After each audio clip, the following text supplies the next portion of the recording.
مسلم سماج کو آپ یہاں بڑی زبردست تعداد میں ہیں، یہ بات صحیح ہے نا؟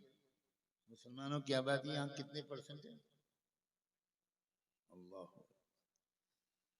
بتا رہے ہیں کہ 70%، 70% یہاں مسلمانوں کی آبادی ہے۔ اس کا کیا مطلب ہوا؟ بڑی خوبصورتی سے اگر آپ لوگ اور اچھے مسلمان بن جائیں، اخلاق میں، معاملات میں، جذبات میں، بات چیت کے انداز میں، سڑک پر چلنے کے انداز میں، قرآن نے چلنے کا بھی سلیقہ سکھایا ہے۔ وَعِبَادُ الرَّحْمَنِ الَّذِينَ يَمْشُونَ عَلَى الْأَرْضِ هَوْنًا، قرآن نے بات چیت کا بھی سلیقہ سکھایا ہے۔ کتنی اونچی آواز میں بولا کرو، کتنے ہلکی آواز میں بولا کرو، ہر چیز کا سلیقہ سکھایا ہے۔ 70% آبادی، یعنی اگر یہ مسلمان ایک سماج بنا لیں اپنے جھگڑوں کو تھانے اور کچہری میں لے جانے کے بجائے کسی اچھے عالم دین سے طے کرا لیں، دارالقضاء میں جا کر مسئلے کو حل کروا لیں۔ اول تو یہ کوشش ہونی چاہیے کہ جھگڑا ہو ہی نہ۔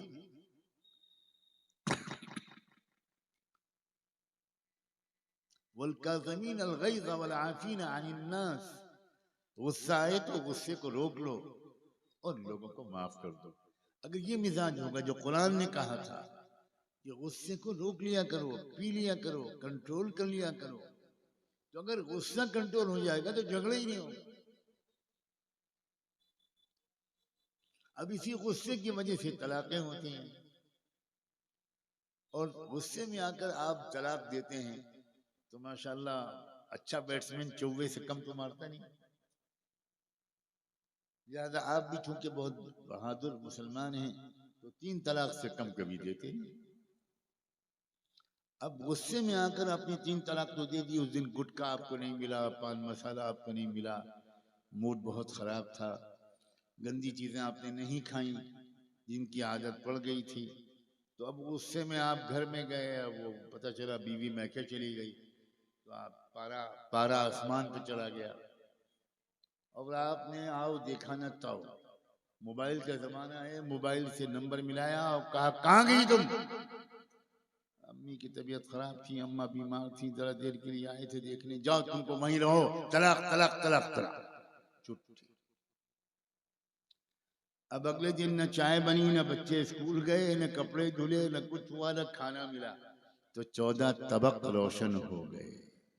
اب بیوی کی قدر آئی، تب آئے ان علماء کے پاس جن سے زیادہ دوستی ہے ان کے پاس، اور ان سے آ کر کہا کہ وہ غلطی ہو گئی، غصہ بہت آ گیا تھا، اس لیے غلطی سے 3 طلاق دے دی، مولانا صاحب کچھ کیجئے نا، بیوی واپس دلائیے ہم کو، اور ہم تو آپ کے مدرسے کو چندہ بھی دیتے ہیں،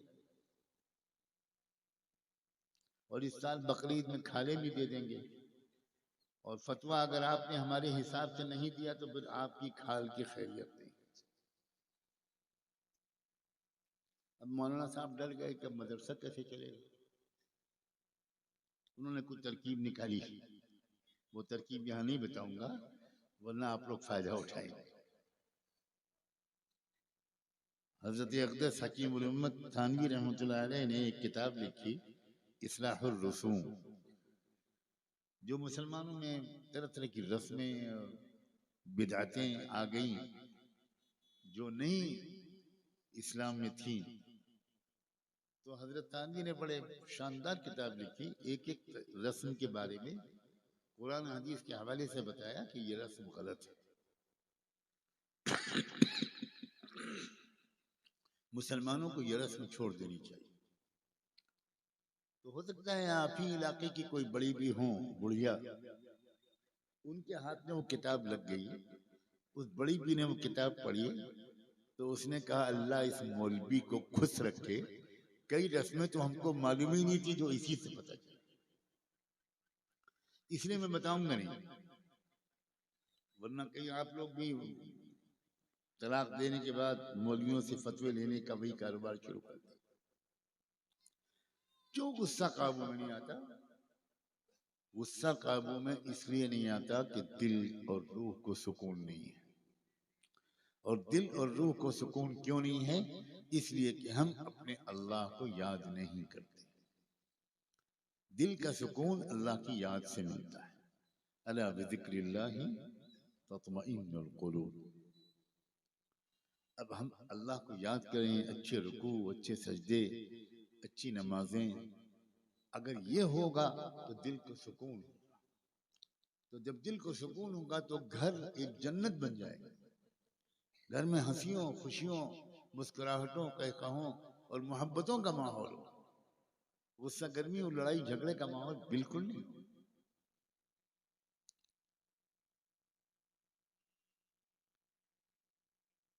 مسلمانوں کو سے یہ ہاتھ جوڑ کے درخواست کرنے کا دل چاہتا ہے کہ اللہ کے بندوں اور بندیوں، اسلام کی بدنامی کا سبب نہ بنو۔ پورے مسلمان بن جاؤ، اسلام کو تھوڑا سمجھو۔ ایک بہت بڑی مصیبت بھارت کے مسلمانوں کے اندر یہ بہت پھیل گئی ہے کہ تقریباً 100% مسلمان قرآن کو نہیں سمجھتے، اور سمجھنا دور کی بات ہے، شاید بہت بڑی تعداد تو قرآن کو ٹھیک سے پڑھ بھی نہیں پاتی۔ جو قرآن کو نہیں سمجھے گا وہ اسلام کو نہیں سمجھ سکتا۔ اس کا رواج ختم ہو گیا، علماء نے بھی اس پر زور دینا ختم کر دیا۔ حالانکہ کتنا آسان ہے، ہمارے بزرگوں نے سب زبانوں میں قرآن کا ترجمہ کر دیا۔ نہیں عربی جانتے تو کوئی ترجمے والا قرآن روزانہ 2-3 آیتیں پڑھ، ان کا ترجمہ سمجھ لو ذرا کہ اللہ پاک ہم سے کیا چاہتے ہیں۔ کوئی ضرورت محسوس نہیں کرتا، کوئی علماء کے پاس نہیں جاتا کہ آپ 10 منٹ دے دیجئے جس میں آپ کو آسانی ہو، میں آؤں گا، 1-2 آیتوں کا مطلب مجھے سمجھا دیں۔